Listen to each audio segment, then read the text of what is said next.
નમસ્કાર. અંગ્રેજી શીખતી વખતે એટનો ઉપયોગ ક્યાં કરવો એ સવાલ ઘણીવાર મૂંઝવતો હોય છે, બરાબર ને? પણ જરાય ચિંતા ના કરતા. આજે આપણે આ આખી ગૂંચવણને એકદમ સરળ રીતે ઉકેલી નાખીશું. તો સવાલ એ જ છે, અંગ્રેજીમાં એટ શબ્દનો ઉપયોગ ખરેખર ક્યારે થાય? અને સાચું કહું તો પ્રિપોઝિશન્સ ઘણા લોકોને થોડા અઘરા લાગે છે, પણ આજે આપણે એને એક બહુ જ અલગ અને સહેલી રીતે સમજવાના છીએ. તો ચાલો જોઈએ કે આજે આપણે શું શું સમજવાના છીએ. સૌથી પહેલા એક એરો સિક્રેટ વિશે જાણીશું. પછી જોઈશું કે ચોક્કસ સમય, જગ્યા અને કિંમતને ટાર્ગેટ કરવા માટે એટ કેવી રીતે વપરાય. અને છેલ્લે આખા કન્સેપ્ટ પર માસ્ટરી મેળવીશું. ચાલો તો શરૂ કરીએ આપણા પહેલા અને સૌથી મહત્વના પોઈન્ટથી, એટ એરો સિક્રેટ.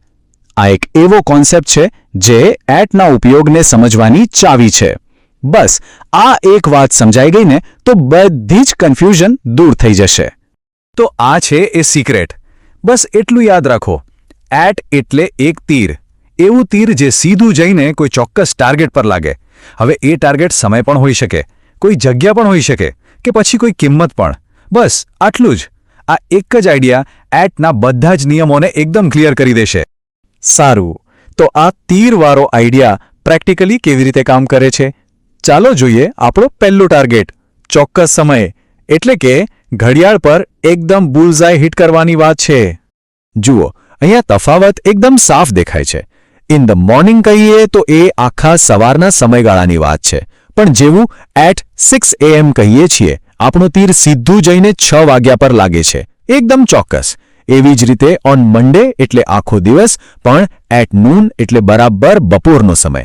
આ જ તો એટનો કમાલ છે, ચોક્કસાઈ. ચાલો થોડા વધુ ઉદાહરણો જોઈએ. જેમ કે નવી બેચ ક્યારે શરૂ થશે?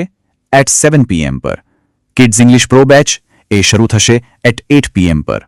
ફોનેટિક્સ કોર્સનો ટાઈમ છે at 5:30 PM. Meeting at noon શરૂ થાય છે અને ટ્રેન એટ 9:45 પર આવે છે. તમે જોયું, દરેક વખતે આપણું એટવાળું તીર ઘડિયાળના એકદમ ચોક્કસ પોઈન્ટને જ હિટ કરે છે. ઓકે, તો સમયની વાત તો ક્લિયર થઈ ગઈ.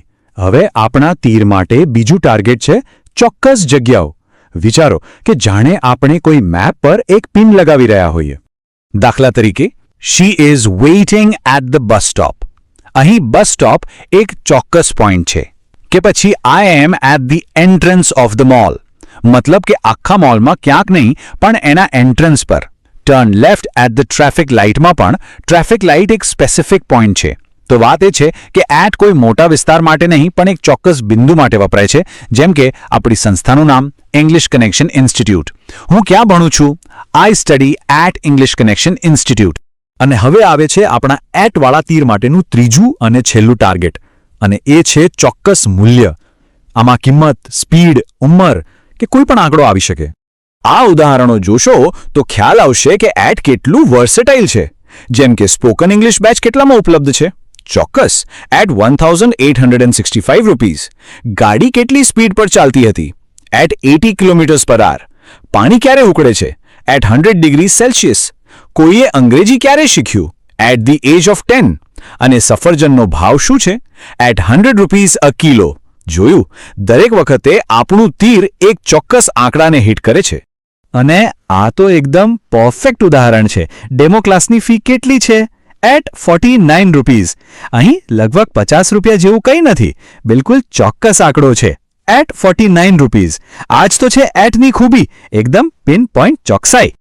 તો અત્યાર સુધી આપણે જે પણ શીખ્યા, ચાલો એ બધાને ફટાફટ એક સાથે જોડીને સમજી લઈએ, જેથી બધું બરાબર યાદ રહી જાય. તો ચાલો આખી વાતનો સાર જોઈએ. જો આપણું ટાર્ગેટ ઘડિયાળ પરનો કોઈ ચોક્કસ સમય હોય તો આપણે વાપરીશું એટ, જેમ કે એટ 7 PM. જો ટાર્ગેટ કોઈ ચોક્કસ જગ્યા હોય તો વાપરીશું એટ, જેમ કે એટ ધ બસ સ્ટોપ.